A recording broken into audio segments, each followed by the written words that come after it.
Hey, what's up everybody? I hope you're all fantastic. I do apologize for the delay in getting this video out. I went out of town last weekend to recharge the batteries, but I'm back with another episode of my top 100 movies from the 80s. Today, we're diving into movies number 80 through 71. There's gonna be a lot of comedy on this list, a little bit of action, a splash of sci-fi, a touch of fantasy, and some adventure as well. And if you did miss the first two episodes of the series, fear not, I will have them linked in this video and down in the description below for you guys to check out if you're interested. And as usual, I'm not going to be covering all the synopsises for these films just to keep the pace of this video moving. I will have them down in the description as well. So with all of that said, let's get into the next 10 classic movies from the 80s.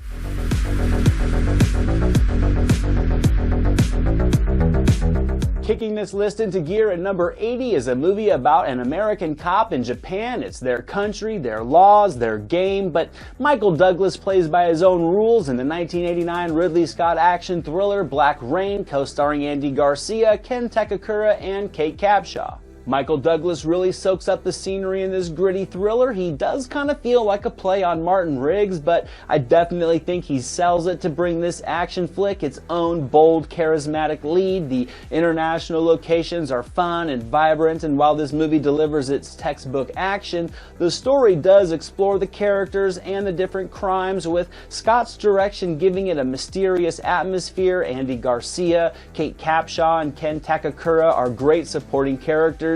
Douglas's old gruff demeanor and Garcia's youthful charisma are a perfect pair for this movie. The practical effects, the stunt work, the on-location shoots, all of it gives this movie a rich depth to escape into, and with the classic 80s soundtrack and a gritty dark tone and Scott's styling, the result is a slick action movie that really does hold up all these years later.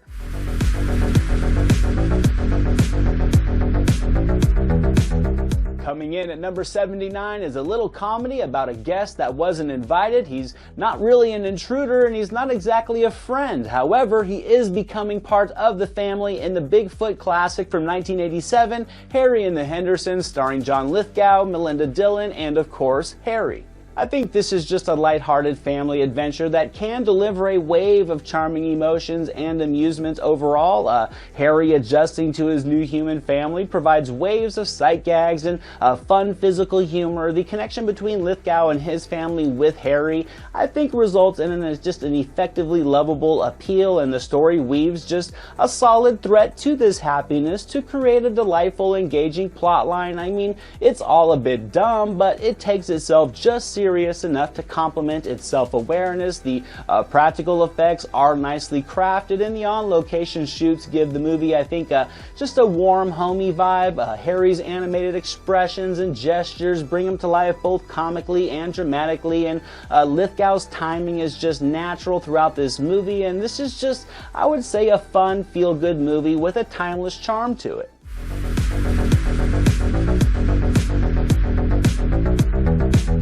Next up at number 78 just so happens to be the funniest comedy in the history of history that's about to be rewritten by two guys who can't spell, Ted Theodore Logan and Bill S. Preston, in the 1989 time travel romp Bill and Ted's Excellent Adventure, starring Keanu Reeves and Alex Winter.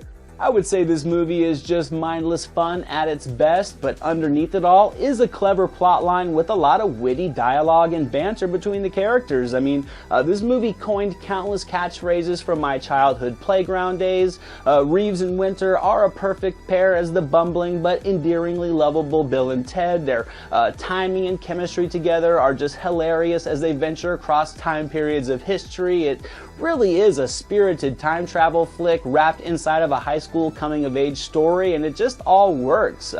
George Carlin comes in to bring the film an element of coolness. You never really know where this story is going to go next or who's going to pop into the next scene, and that's all kind of part of the fun. I really think this movie broke the mold and created something that has cemented itself in pop culture history.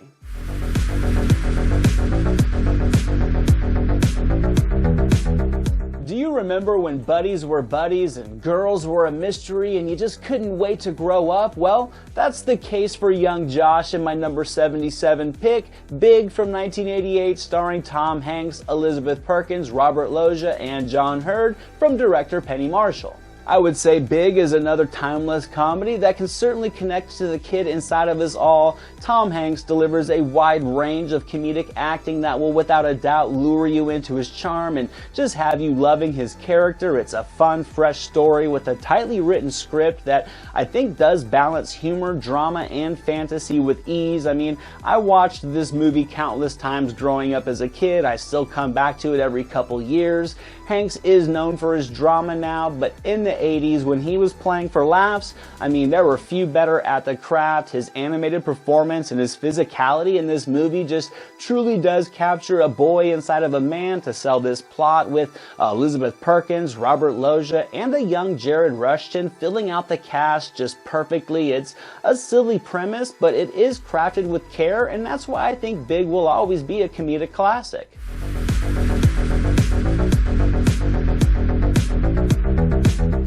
Now for the best effects guy in the business, Roland Tyler, Murder is Fake. However, this time it's for real, but is he the weapon or the victim? That's the mystery that's explored in my number 76 pick from 1986, FX, starring Brian Brown and Brian Dennehy. I would certainly consider this movie a hidden gem without a doubt. I mean, it isn't flashy and it doesn't have star power, but it does prove that two Brians can make a right because Brown and Dennehy carry this flick nicely. It's all centered and set inside the world of movie making special effects, so there are plenty of awesome set pieces and sequences that use practical effects from the era to work into the plot line. It does give this routine plot of a double cross, I think, a completely unique tone and its own atmosphere. It's filled with a lot of tension and action, and it really is a timestamp to the era of practical effects and makeup. And despite the plotline feeling a little bit simplistic, the energy from the cast can lure you in. They really don't make these types of movies anymore, but FX certainly does hold up after all the decades.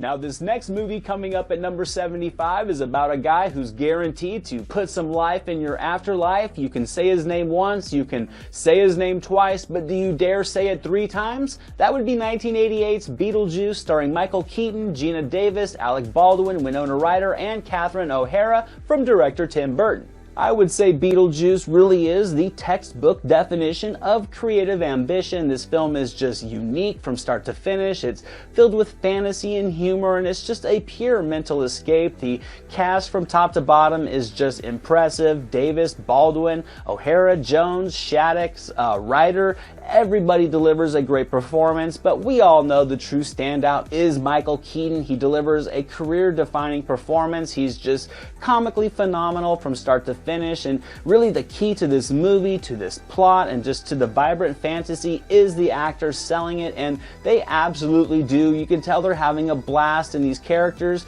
Keaton in particular, and it just translates perfectly on screen. And with the visual appeal, the music, and just the fun vibe, Beetlejuice will always be one of a kind.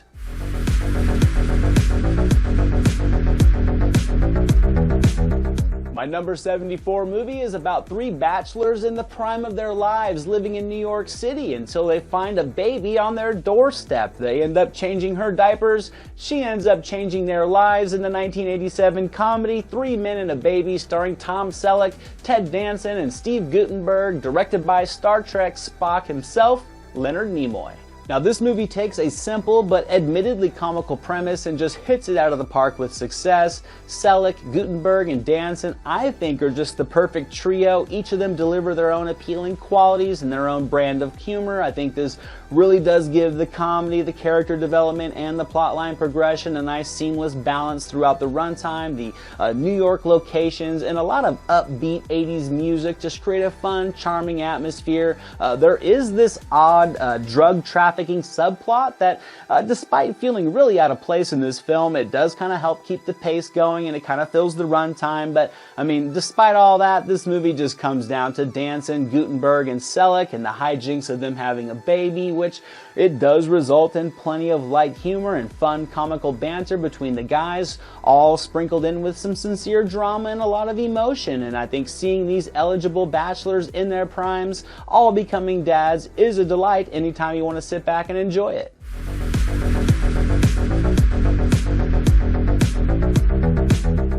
Moving along to my number 73 pick, I have a comedy about a guy who's crude, who's crass, but who's also family, and that would be the comedic legend John Candy in the 1989 John Hughes classic Uncle Buck, also starring Macaulay Culkin and Jean Louisa Kelly.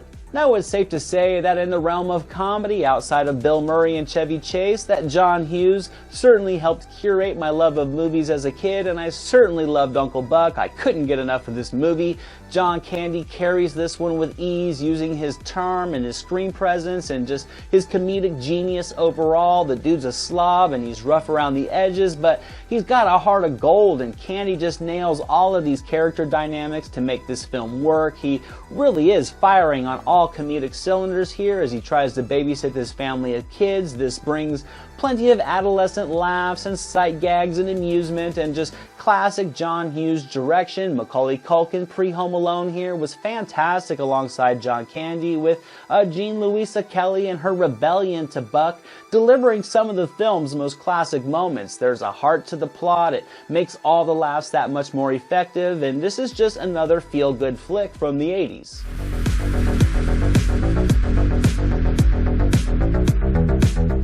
Now this next movie coming in at number 72 is a chilling, bold, mesmerizing, and futuristic detective thriller from 1982, and that would be the Ridley Scott epic Blade Runner starring Harrison Ford, Rutger Hauer, Sean Young, Daryl Hannah, and Edward James Olmos.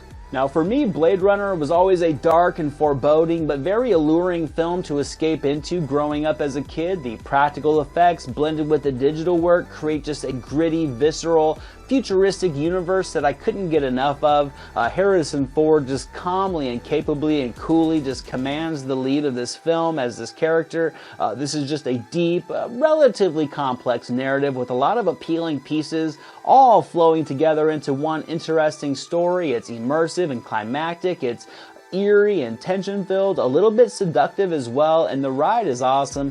Rutger Hauer kills it as the villain. He always creeped me out as a kid in this role, and this was always one of those films that I pulled more from each time I watched it, and it still holds up today. Not too many films can take you to a time and place like this one can, and it's still one of Ridley Scott's finest works.